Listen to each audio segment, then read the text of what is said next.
problème, c'est d'abord nous-mêmes. Nous devons savoir que le problème qui surgit en Ituri et qui surgit au Nord Kivu, c'est différent. Au Nord Kivu, nous sommes agressés par les Rwandais. Mais en Ituri, nous sommes en train de nous entretenir nous-mêmes. Nous devons aussi nous reprocher. Ce n'est pas parce qu'on a amené des animateurs, on va continuer à s'entretenir, on fait des commentaires. Ce serait une erreur de notre part.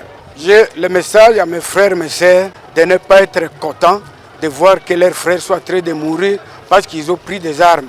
S'ils veulent aller dans le service de l'armée, on est en train de recruter.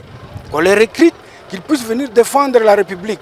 Nous, les Ituriens, ont aussi droit de travailler dans l'armée, dans la police, dans les services de renseignement. Et non pas aller rester dans la brousse pour faire n'importe quoi, tuer leurs propres frères, ce serait une erreur grave. Ils doivent cesser. Ils doivent retourner les armes aux militaires qui sont formés pour notre défense. On n'a pas assez d'entente, sauf qu'ils vont faire les évaluations, bien sûr, mais c'est au chef de l'État, après les rapports, que le chef de l'État va décider soit la levée ou le maintien de l'état de siège. Il nous sera difficile, nous les militants, nous les membres des partis politiques, de donner une décision ou soit une proposition, juste les rapports que le président va lire après le passage du Premier ministre. C'est à ce moment-là que le président de la République doit prendre une décision selon sa volonté, parce que la décision de maintien ou soit de continuité de l'état de siège dépend du président de la République. C'est lui le garant de la nation, c'est celui qui doit prendre la toute dernière décision par rapport à cette évaluation.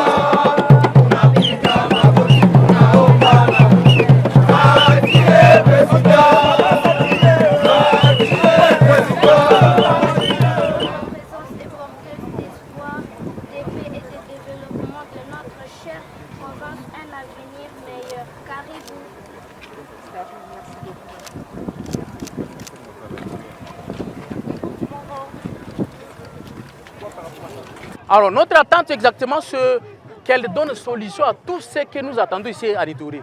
D'abord, l'effort qui est en train de déployer son Excellence Monsieur le Gouverneur, la paix.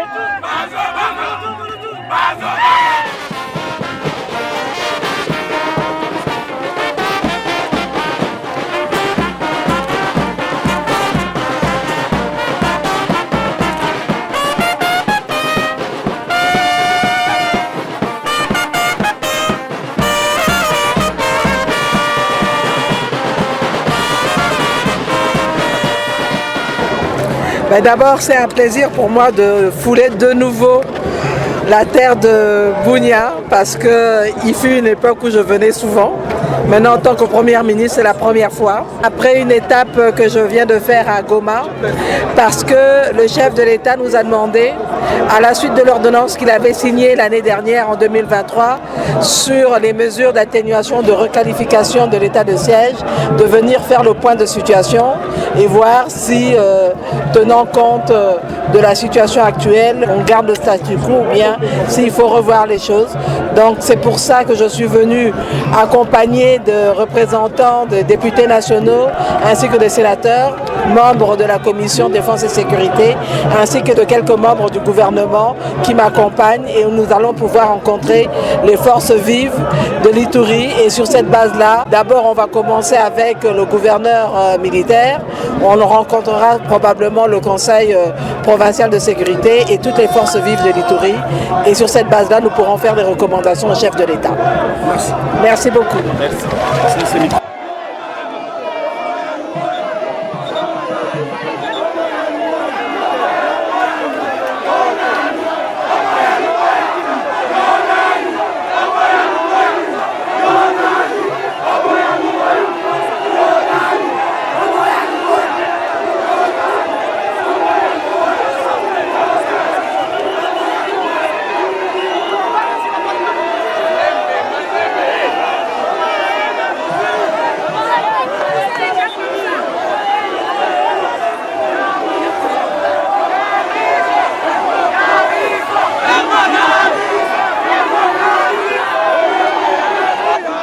Remercions le chef de l'État pour avoir un œil regardant sur le problème sécuritaire de l'Ituri. Et Dieu merci, cette délégation est arrivée. L'Ituri jusque-là n'a pas un nombre consistant de militaires. Il faut qu'il y ait un renforcement des militaires dans nos différents villages qui sont sous siège même des groupes armés et qui fait des fois un blocage à la vie paisible de la population. Si une fois ces zones seraient renforcées par les militaires, je pense que ce serait un pan que le gouvernement vienne renforcer, le gouverneur militaire, pour qu'on parle de la paix totale sur donc, la province de l'Ituri.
Pour un petit rappel, il faut rappeler que quand le président a pris la décision de signer l'ordonnance l'année dernière sur des mesures d'allègement de l'état de siège, ça a été fait à la suite d'une table ronde où les forces vives de l'Ituri et du Nord Kivu, en association avec notamment les députés nationaux, les élus du peuple, ont discuté de cette question de l'état de siège et avaient proposé fait un certain nombre de recommandations.